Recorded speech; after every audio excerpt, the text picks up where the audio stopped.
Hello everyone, welcome back. Study ম্যাথমেটিক্সে প্রত্যেকে স্বাগত জানিয়ে পঞ্চম শ্রেণী থেকে পাঠ 14 পৃষ্ঠা নং 171 ভিডিও পাঠ নং 15 করব।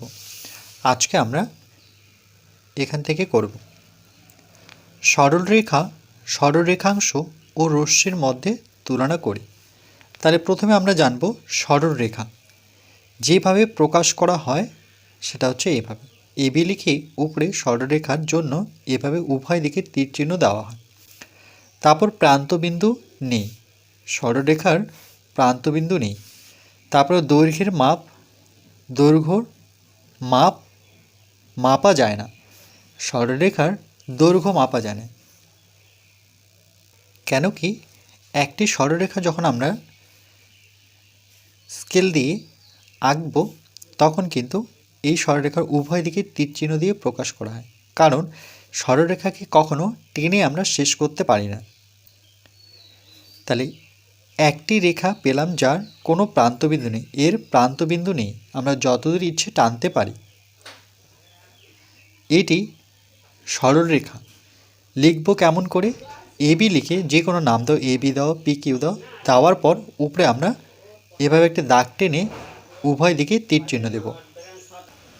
তাহলে দেখো এখানে যদি আমরা এঁকে নিই যে একটি সরলরেখা আমরা যতদূর ইচ্ছে কিন্তু টানতে পারি। তো কী করে প্রকাশ করতে হয়? এভাবে আমরা উভয় দিকে তীর চিহ্ন দেব। তার মানে এটি একটি সরলরেখা। এখানে এই সরলরেখার উপরে এদিকে একটা বিন্দু আর এখানে একটি বিন্দু নিয়ে এই বিন্দুর নাম দিয়ে দিই, ধরে নাও এ দিলাম আর এখানে বি দিলাম। এবার কি করে প্রকাশ করা হয়? তাহলে আমরা এভাবে লিখব। এই সরলরেখার ক্ষেত্রে এক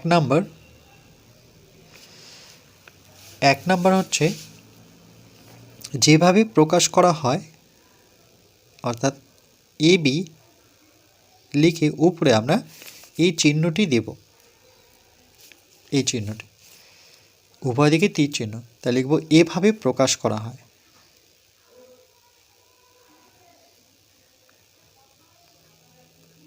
সরলরেখা এ বি এভাবে প্রকাশ করা হয়। এটা এক নাম্বার।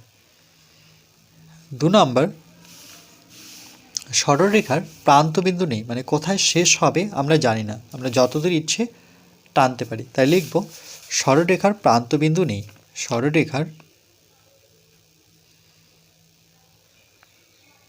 প্রান্তবিন্দু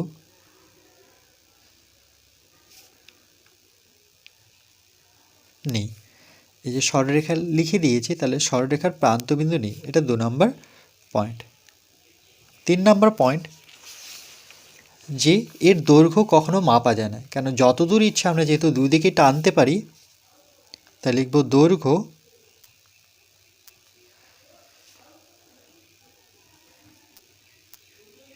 মাপা যায় না। এই তিনটা পয়েন্ট কিন্তু মনে রাখবে, ভীষণ ইম্পর্টেন্ট। যে সরলরেখা এভাবে প্রকাশ করা হয়, সরলরেখার প্রান্তবিন্দু নেই, আর সরলরেখার দৈর্ঘ্য মাপা যায় না।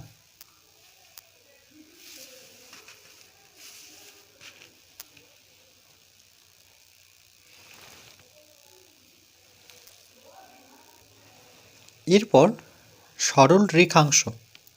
সরলরেখাংশকে আমরা এবি লিখে তার উপরে এই চিহ্নটি ব্যবহার করব, বা শুধু এবি লিখলেও হবে। আর প্রান্তবিন্দু, দুটি প্রান্তবিন্দু থাকে সরলরেখার, এই জন্য লিখেছে দুটি প্রান্তবিন্দু আছে, দৈর্ঘ্য মাপা যায়। এই যে দেখো, সরলরেখাংশের কেবলমাত্র দৈর্ঘ্য আছে, প্রস্থ বা উচ্চতা নেই, তাই সরলরেখাংশ একমাত্রিক, ভীষণ ইম্পর্টেন্ট। সরলরেখাও একমাত্রিক।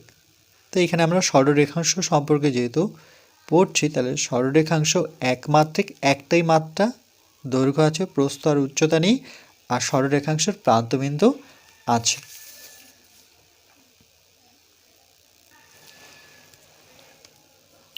তাহলে দেখো প্রথমে আমি একটি সরলরেখাংশ এখানে নিই। এটি একটি সরল রেখাংশ। কেমন করে? এখানে একটি বিন্দু নিই, এখানে একটি বিন্দু নিই, এই বিন্দুর নাম দিয়ে দিই এ, আর এই বিন্দুটার নাম দিয়ে দিই বি। তাহলে দেখো প্রান্ত বিন্দু মানে একদম ধারে, এটার ধারে বি। তাহলে এটাকে কী করে লেখা হয়? তাহলে লিখে দিয়েছি সরলরেখাংশ। তাহলে কি করে প্রকাশ করব? 1 নাম্বার, এবি লিখে আমরা দাগ দিয়ে বোঝাতে পারি। যদি একটা শুধু দাগ দেওয়া থাকে তাহলে বুঝে নিতে হবে এটা রেখাংশ, আর যদি উপরে তীর চিহ্ন দেওয়া থাকে তাহলে সেক্ষেত্রে বুঝে নিতে হবে এটি কি সরল রেখা। এটাকে এভাবেও প্রকাশ করতে পারি, নতুবা শুধু যদি আমরা এবি লিখি তাহলে কিন্তু সেটা রেখাংশই বলবো। যদি দাগটা নাও থাকে তবুও সেটাকে আমরা রেখাংশই বলবো। এটা গেল 1 নাম্বার, এগুলো কি রেখাংশ। 2 নাম্বার,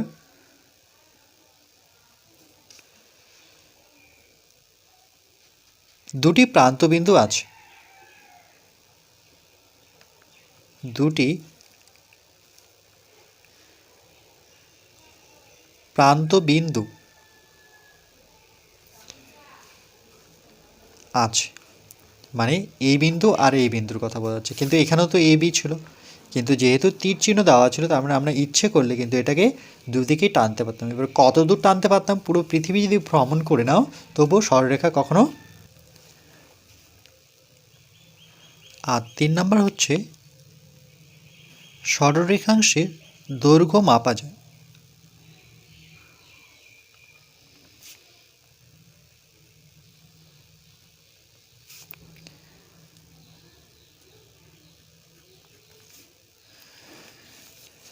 যেমন এই দৈর্ঘ্যটা আমরা মাপতে পারবো, শূন্য সোজা করে স্কেল বসাবো, এটা কত 5.123৪।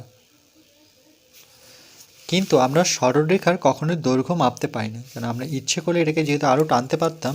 তাহলে এখানে ইম্পর্টেন্ট এটা মনে রাখবে যে সরলরেখাংশের দুটি প্রান্তবিন্দু থাকে, আর সরলরেখাংশ এভাবে প্রকাশ করা হয়, আর দৈর্ঘ্য মাপা যায়। এরপর রশ্মি সম্পর্কে জানব। রশ্মিকে সবসময় একদিকে তীর চিহ্ন রাখা হয়, কারণ একটা টর্চ দেখো যখন আমরা টর্চের সুইচ দিই তখন কিন্তু এখান থেকে আলোর উৎপত্তি হয়। এবার আলোটা দেখো এইদিকে ছড়িয়ে যেতে পারে, এখানে ছড়িয়ে যেতে পারে, এভাবে ছড়িয়ে যায়। তাহলে একদিকে কিন্তু রশ্মি বেরোচ্ছে। যেমন সূর্যর ক্ষেত্রে সূর্য যেখানে উৎপত্তি, মানে সূর্য গোটা পৃথিবীকে আলো দিচ্ছে, তাহলে সে কিন্তু তার রশ্মি কিন্তু সেটাকে আমরা কিন্তু রশ্মি বলবো। এই যে দেখো সরলরেখাগুলোর একটি প্রান্তবিন্দু আছে, মানে সব দিকে ছড়িয়ে যাচ্ছে, কিন্তু অপর প্রান্তবিন্দু নেই, মানে কোথা থেকে উৎপত্তি সেটা আমরা জানি না। তাহলে এইরকম রেখা হলো কি রশ্মি। তখন রশ্মিকে আমরা এভাবে প্রকাশ করব, এই যে যেমন ও থেকে এর দিকে যাচ্ছে, তাইলে এখানে যেমন এবি একটি রশ্মি, তারপর একদিকে একটি প্রান্তবিন্দু আছে, অন্যদিকে প্রান্তবিন্দু নেই, মানে এটা কোথার থেকে আসছে সেটা আমরা জানি না। হ্যাঁ, আমরা টর্চ জ্বালাচ্ছি, আমরা বলতে পারি যে টর্চ থেকে যাচ্ছে, কিন্তু একটা বাল্ব থাকে সেখান থেকে সেই রশ্মিটা বেরোয়। তাহলে দেখো এখানে হচ্ছে ধারণাটা এরকম যে রশ্মিটা কিন্তু একদিকেই যাচ্ছে, টর্চের দিকে কিন্তু ফিরছে না, তাহলে একই দিকে যাচ্ছে, তার জন্য প্রান্তবিন্দু, অন্যদিকে প্রান্তবিন্দু নেই। এবার দৈর্ঘ্য মাপা সম্ভব নয়, যায় না, কেন পৃথিবীর যে সূর্য যে পৃথিবীকে আলো দিচ্ছে সেটা আমরা কি করে দৈর্ঘ্য মাপতে পারি? বা একটা টর্চ আমি যদি এখান থেকে জ্বালাই সে কত দূর যেতে পারে? বহু দূর যেতে পারে, তাই না?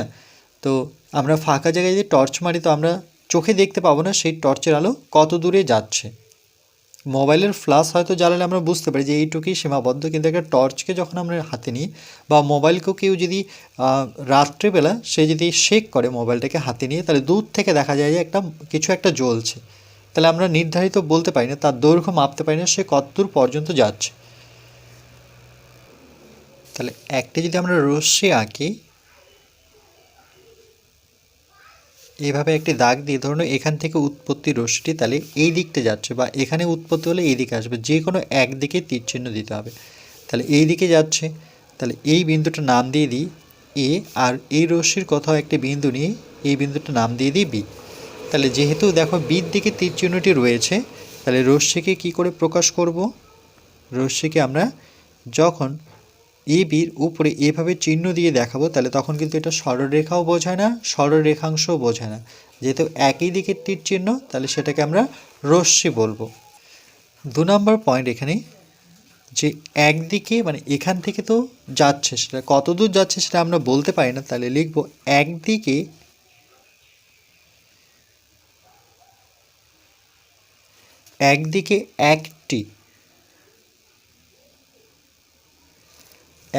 একটি প্রান্ত বিন্দু,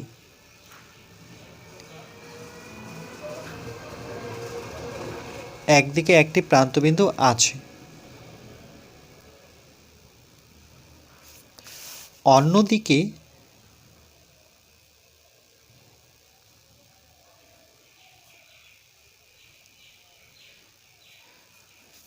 একদিকে একটি প্রান্তবিন্দু আছে, অন্যদিকে প্রান্তবিন্দু নেই।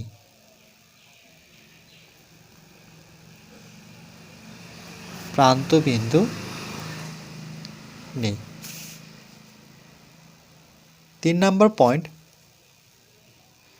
রশ্মির দৈর্ঘ্য মাপা যায় না। রশ্মির দৈর্ঘ্য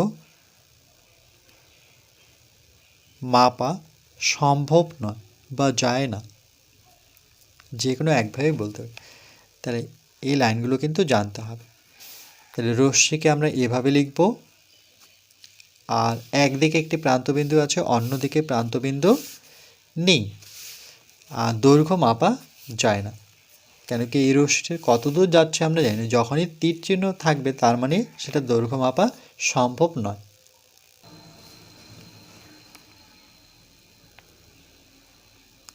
এরপর পার্ট নাম্বার 16তে আমরা পৃষ্ঠা নাম্বার 172 করব।